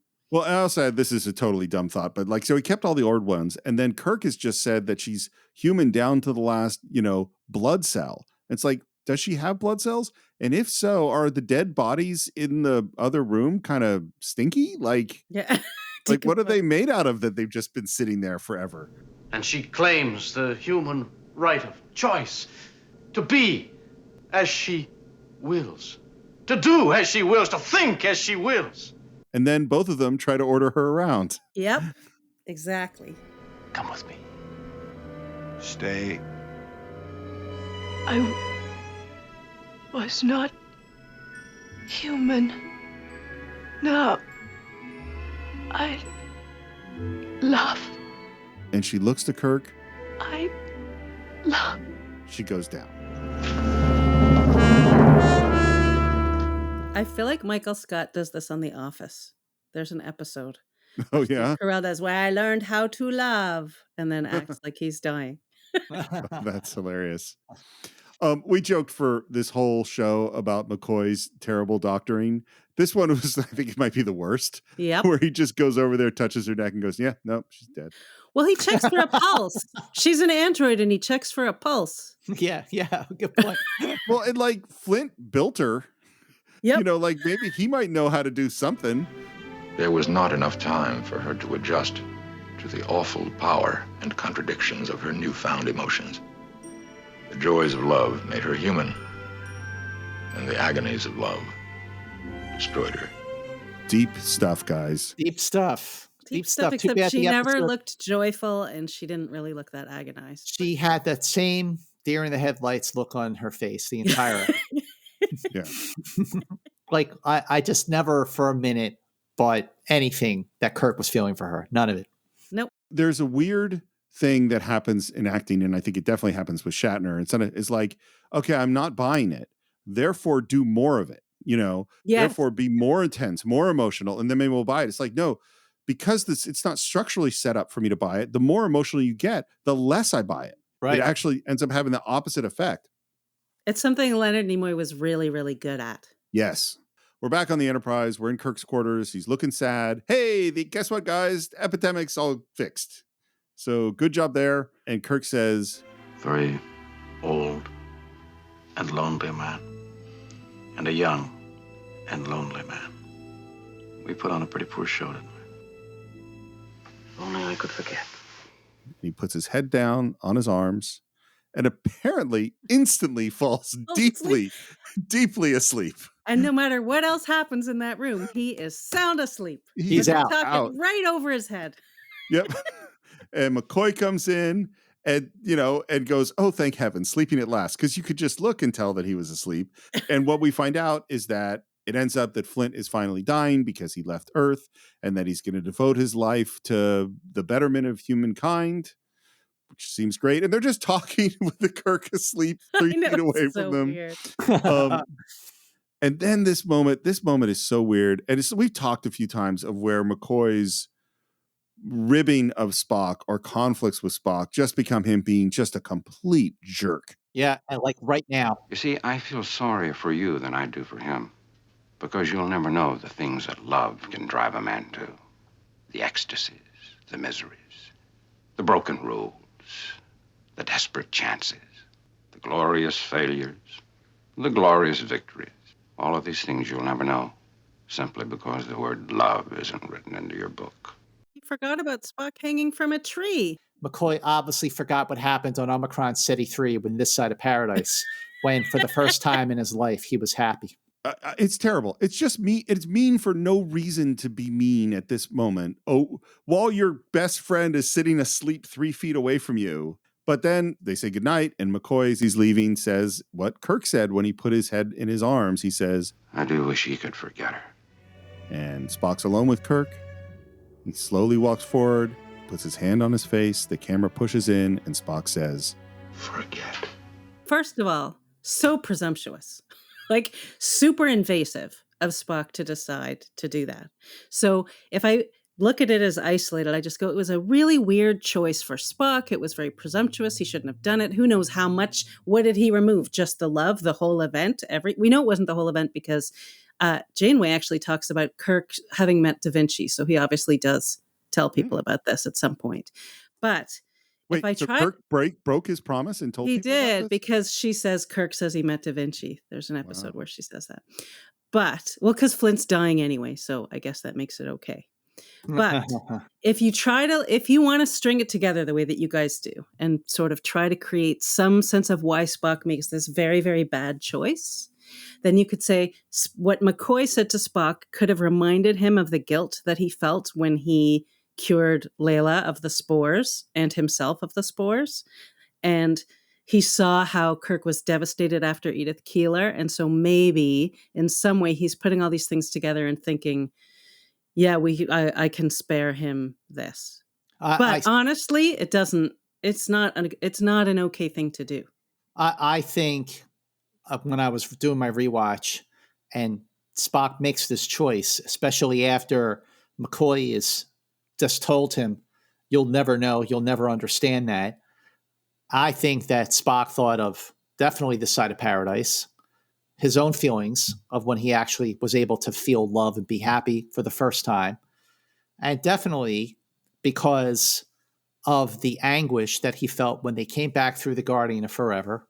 Yep. And he said, let's get the hell out of here. That was a devastating decision that, it was devastating to Kirk to have to be forced to make that decision.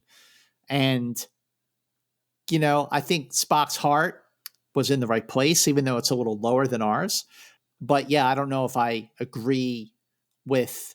I agree. I think it was a nice gesture, but not the right decision. I think it is totally one of those things that they went, oh, this would be an interesting thing to do. And they didn't really think through it. Because I think I agree with both of you. I think this is, I don't know where there is the handbook of what it's okay to do with Vulcan mind melds on Vulcan, but there's got to be a rule book.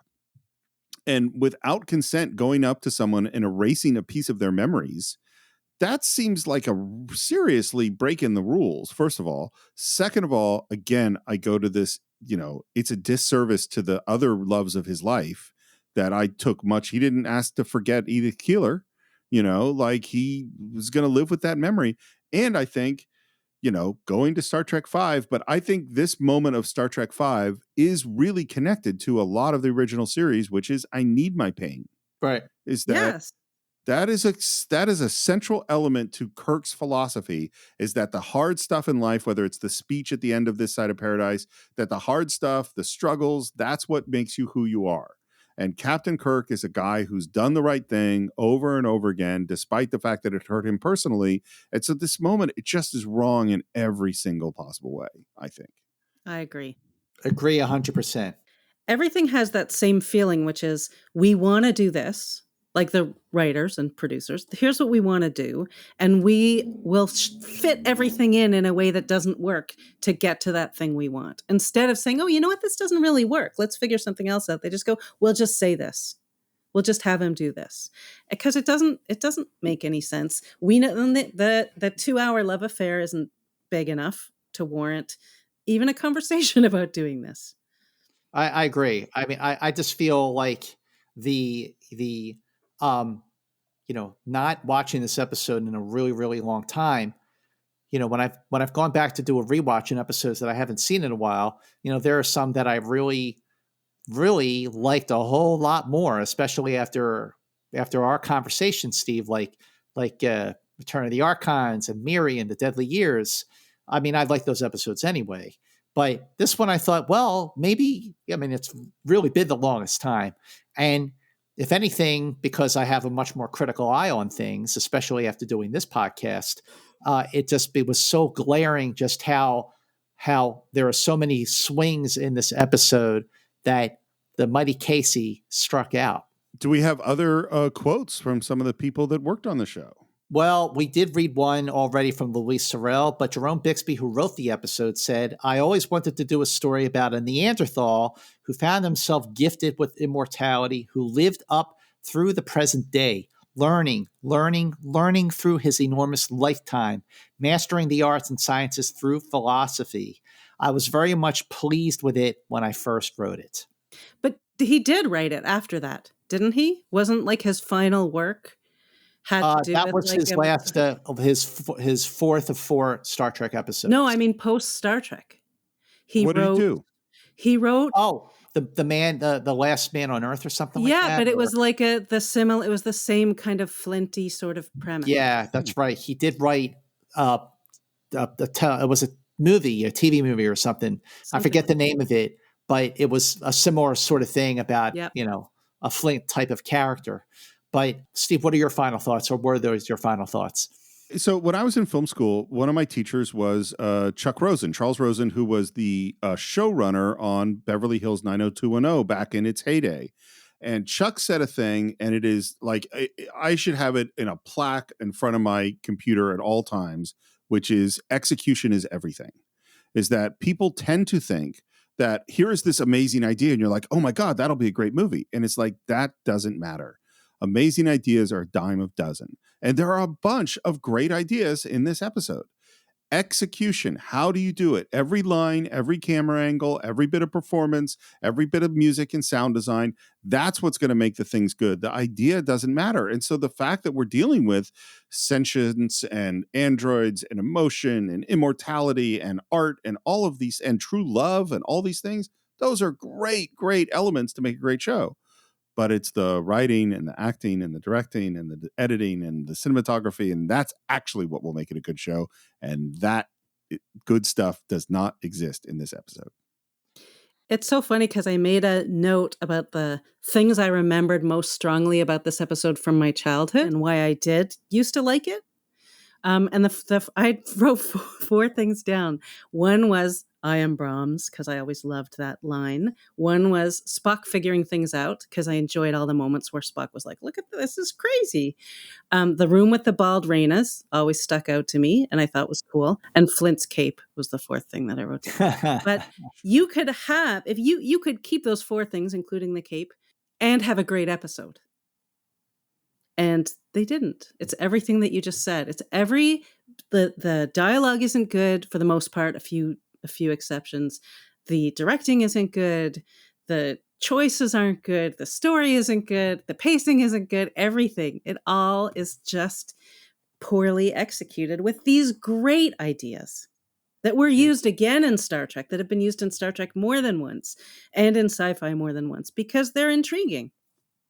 Well, I'm really curious as to what people listening think of that final moment when Spock gives Kirk the mind meld and says, forget. So for everyone listening, do you think that Spock made the right choice? Do you agree? Do you support? Do you think it was like the right thing to do, a nice thing to do? Do you have issues with it? Do you think it's one of the finer moments of their friendship? Let us know. Go to our Facebook page and let us know what you think, what you thought of Spock's final decision to have Kirk forget. But otherwise, Laurie, thank you for joining us again on Enterprise Incidents, and especially this one.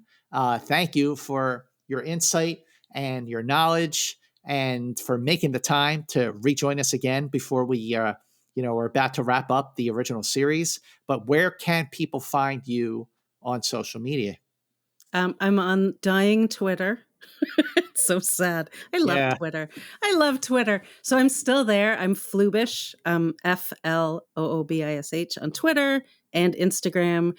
I'm sort of playing around on Mastodon, but I'm not sure how I feel about it yet. And I can always be found at Trek Movie. Trek Movie. Yes, you should be absolutely following Trek Movie anyway. If people want to find us, they can do a search for Enterprise Incidents on Facebook. We're Enter Incidents on Twitter, Enterprise Incidents on Instagram. And of course, subscribe to the show on Apple Podcasts. You could support the show through Anchor by just going to the show notes and clicking right there. Just think of it as a tip jar. And as for me, you can find me at SR Morris on Twitter, SR Morris1 on Instagram. And I was thinking about how things that might exist in my other podcast, the Cinephiles, that relate to the show. I already mentioned one of them, and that, of course, is Highlander. He said he was Merlin, and we did both Excalibur and Monty Python and the Holy Grail. So we get to see Flynt in both of those episodes. And I was thinking about immortal characters who are looking for true love. And you know what I came up with? What's that? Big Trouble in Little China. So those are episodes of the Cinephiles that vaguely relate to Requiem for Methuselah. Scott, how would people reach you?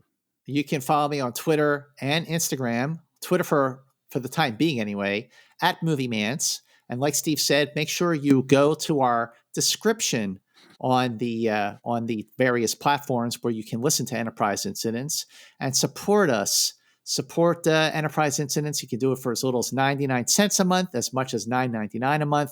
We are grateful for your support. Make sure you follow us on Facebook. Our Facebook page is Enterprise Incidents, and that's where you will be the first to learn about news about the next episode of Enterprise Incidents and so on, and also anniversaries of past episodes that we've done, like we just posted today, that today was the 55th anniversary of Metamorphosis, and make sure you listen to that one. And make sure you do listen to our past episodes of Enterprise Incidents if you have not yet heard us. And maybe you've been wanting to leave a review of Enterprise Incidents on Apple Podcasts, but maybe you haven't had the time, or maybe you're going to do it and you got sidetracked. Well, we have just 3 more episodes to go on the original series. So if you are going to leave a review of Enterprise Incidents, make sure you head over to Apple Podcasts, leave that review now. Let us know what you think. I cannot believe we have only 3 episodes to go. And then there were 3. Up next on Enterprise Incidents, we are going to the Savage Curtain.